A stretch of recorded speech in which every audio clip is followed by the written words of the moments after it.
सभापति जी, जय भीम। महामहिम राष्ट्रपति जी के अभिभाषण पर धन्यवाद प्रस्ताव पर बोलने को आपने मुझे अवसर दिया, इसके लिए मैं आपका आभारी हूं। सभापति महोदय, सर्वप्रथम मैं बहुजन समाज में जन्मे सभी संतों, गुरुओं, महान पुरुषों को नमन करता हूं, जिनमें महात्मा ज्योतिबा फूले, डॉक्टर बाबा साहब अम्बेडकर और मान्यवर काशीराम साहब को मैं याद भी करता हूं आज के दिन पर।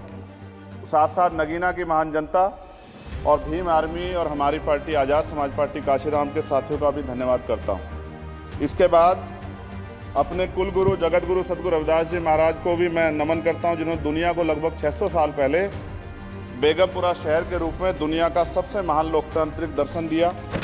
अध्यक्ष महोदय, माननीय सभापति जी, 14 अगस्त 1947 को ये देश अंग्रेजों के अधीन था। 15 अगस्त 1947 को हम लोग आज़ाद हुए। 16 अगस्त 1947 को देश आज़ादी में था, लेकिन धन धरती राजपाट में बंटवारा नहीं हुआ। जो साधन संसाधन थे उनमें बंटवारा सही रूप से न होने के कारण एक बहुत बड़ी आबादी सुविधाओं से वंचित और सम्मान से वंचित रह गई। उनको सम्मान देने के लिए और अंतिम व्यक्ति तक सुविधाएं पहुंचे, इसके लिए लोकतंत्र की व्यवस्था हुई। लेकिन आज़ादी के 70 साल बाद भी हम कहाँ खड़े हैं, इस पर ये चिंता का विषय है। मैं मानता हूं कि सामाजिक न्याय तभी होगा माननीय सभापति जी, जब जातीय जनगणना पूरी होगी और जातीय जनगणना कराई जाएगी और साथ साथ संख्या के आधार पर आरक्षण जो है वंचित वर्गों का बढ़ाया जाएगा। उसके साथ साथ जब राष्ट्रपति जी अभिभाषण पर बात रख रही थी तो उन्होंने शहरी और ग्रामीण क्षेत्रों के विकास की बात कही और ये भी कहा कि दुनिया में सबसे उत्तम शहर हमारे यहाँ बने। लेकिन माननीय सभापति जी, 70% आबादी तो गांव में निवास करती है, तो गांव की आबादी के बारे में भी सोचना होगा कि उनका जीवन कैसे बदले। माननीय सभापति जी, उच्च शैक्षणिक संस्थानों में बहुजन समाज के जो छात्र हैं उनके साथ कास्ट एट्रोसिटी हो रही है, निरंतर उनकी हत्या हो रही है।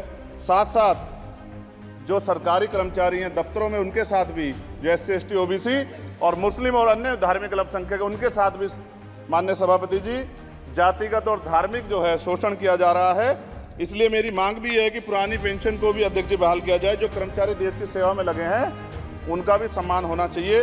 साथ साथ सभापति जी, भाजपा ने चुनावी लाभ के लिए सबका साथ सबका विकास के नारे दिए जो खोखले हैं, क्योंकि 10 साल में दलित, पिछड़े, आदिवासी, मुस्लिम और अन्य धार्मिक अल्पसंख्यक के जो अत्याचार हुए हैं वो किससे छिपे हुए नहीं हैं। ये गलत है, ये बंद होना चाहिए।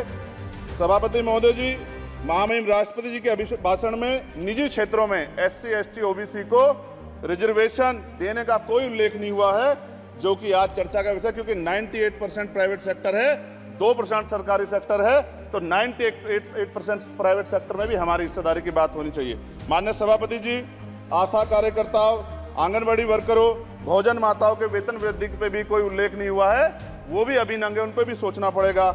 माननीय सभापति जी, जिस क्षेत्र से मैं चुन के आऊँ नगीना से, वो बहुत पिछड़ा क्षेत्र है। उस क्षेत्र में कोई विशेष आर्थिक पैकेज नहीं दिया गया, रोजगार की सेवाएं नहीं है, नौजवान पलायन करता है। IIT, IIM, एम्स, केंद्रीय विद्यालय आदि शिक्षा में और चिकित्सा संस्थानों की स्थापना होनी चाहिए, जो कि नहीं है। और माननीय सभापति जी, मानसून सत्र आ गया है, मेरा क्षेत्र बाढ़ से बहुत प्रभावित है, इसलिए मैं आपसे आग्रह करूंगा कि वहां के लोगों को बाढ़ से निजात दिलाई जाए। माननीय सभापति जी, चीन हमें आंख दिखा रहा है और लगातार हमारे देश की सीमाओं में घुसपैठ कर रहा है, इसलिए अग्निवीर योजना को हटाकर पुनः सेना भर्ती शुरू की जाए और साथ साथ भारत की सबसे प्राचीन व बहादुर रेजिमेंट में से एक चमार रेजिमेंट को पुनः बहाल करा जाए, ऐसा भी मेरा आपसे आग्रह है। माननीय सभापति जी, पिछले सारे प्रधानमंत्रियों ने मिलकर जितना कर्ज लिया है उससे दुगना कर्ज हमारे वर्तमान के प्रधानमंत्री जी ने लिया है। किसान अगर अपना कर्ज माफ कराने के लिए जाता है तो लाठी झेलनी पड़ती है, जबकि सरकार ने धन्ना सेठों का 15 लाख करोड़ रुपए माफ किया है। इस ओर हमें ध्यान देना पड़ेगा, हमारी आने वाली पीढ़ियों को ये कर्ज चुकाना पड़ेगा। माननीय सभापति महोदय जी, किसानों को MSP की लीगल गारंटी तथा किसानों का कर्ज माफ होना चाहिए। साथ साथ 2 अप्रैल 2018 को SC ST के बच्चों पे बहुत बड़े पैमाने पे मुकदमे लगे थे, वो हमारी लड़ाई सही थी, ये सुप्रीम कोर्ट ने माना और बाद में सरकार ने माना, वो मुकदमे तुरंत वापस होने चाहिए। माननीय सभापति जी, प्रेस जो है उस पर भी शिकंजा कसा जा रहा है। जो पत्रकार सरकार के खिलाफ बोलता है नौकरी से हाथ धोना पड़ता है, और सोशल मीडिया हमारा हथियार है, उस पर तरह तरह के प्रतिबंध लगाए जा रहे हैं और विरोध करने वालों को सोशल मीडिया हैंडल भी सस्पेंड करा दिए जा रहे हैं। साथ साथ सभापति जी, पेपर लीक और परीक्षाओं के कैंसिल होने से देश के नौजवानों का भविष्य खतरे में है। नीट, यूपी सिपाही भर्ती सभापति जी और 69,000 शिक्षक भर्ती में आरक्षण घोटाला हुआ है, कोई पूछने वाला नहीं, खून के आंसू रो रहे हैं बच्चे, बेरोजगारी का दंश युवा झेल रहे हैं। इसलिए मेरा आग्रह है कि युवाओं के लिए कृपया समाप्त करें। माननीय सभापति जी, मैं पहली बार बोल रहा हूँ, आप कहेंगे मैं बैठ जाऊंगा, मैं आपकी बात, मैं संवैधानिक मर्यादा का पालन करूंगा, मगर हम तो माननीय सभापति जी सुन ही रहे हैं। आप बोलिए, 1 मिनट। धन्यवाद। एक मिनट और बोलिए। अध्यक्ष सभापति जी, नारी सम्मान की बात करने वाली सरकार, हमने मणिपुर देखा सर, हमने पहलवान बेटियों का हर्ष देखा सर, और हमने सर हाथरस की बेटी का हर्ष देखा सर, और हाथरस के परिवार को जो वादा किया था सरकार ने वो भी पूरा नहीं किया। और महिलाओं में भी, स्पेशली दलित, पिछड़े और मुस्लिम वर्ग की, आदिवासी वर्ग की महिलाओं के साथ आज भी एनसीआरबी का डाटा कहता है सर जो जुल्म हो रहा है वो सहनीय नहीं है सर। साथ साथ कोविड में तैरती, हमने कोविड में बहुत सुना सर, कोविड में तैरती लाशें भी गंगा में हमने देखी है सर, और मजदूरों का हाल भी हमने देखा है। सभापति जी, मैं सब समाप्त कर रहा हूँ। नोटबंदी पे छोटे मजले उद्योग की जो कमर टूटी वो भी हमने देखी है।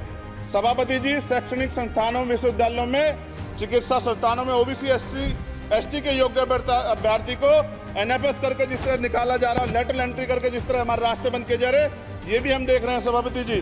साथ साथ मेरा ये कहना है सर, ये सबका इशू है कि प्राइवेट कर्मचारी सर और सरकारी भी कई जगह पे 8 से ज़्यादा घंटों से काम करते हैं, और उनको जो सर उचित वेतन भी नहीं मिलता, तो न्यूनतम वेतन 20,000 रुपये तय हो और 24 घंटे की ड्यूटी। उदाहरण के तौर पे यूपी पुलिस सर बहुत पूरा काम करते हैं वो लोग। वो राज्य के विषय हैं, आप सर मैं आपके राज्य सरकार के लिए भी आपके संज्ञान में डाल रहा हूँ विषय सर। पुलिस सब जगह है सर, लेकिन सवाल ये है सर, बहुत पसीना बातें हैं, 8 घंटे की ड्यूटी और वेतन विसंगति, वोटर स्कीम से उनको जो है बाहर किया जाए।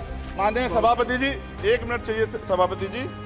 राष्ट्रपति जी ने धर्म के बारे में बात की थी, राम मंदिर से पहले हमारे गुरुघर तुगलकाबाद का फैसला आया था राष्ट्रपति जी, वो सभापति जी अभी तक दिल्ली में स्थित सदगुरु रविदास जी महाराज का गुरुघर नहीं बना। साथ साथ सभापति जी, अपनी बात को खत्म करते हुए मैं आपसे कहना चाहता हूं कि जितना देश दूसरों का है सर, जितना हमारा भी है। हम मरने के लिए पैदा नहीं हुए, जो चाहता है हमारी हत्या कर देता है। मूछें रखने पे, घोड़ी पे बैठने पे, मटकी छूने पे हमारी हत्या हो रही है। क्या बदला है सर 70 साल बाद भी?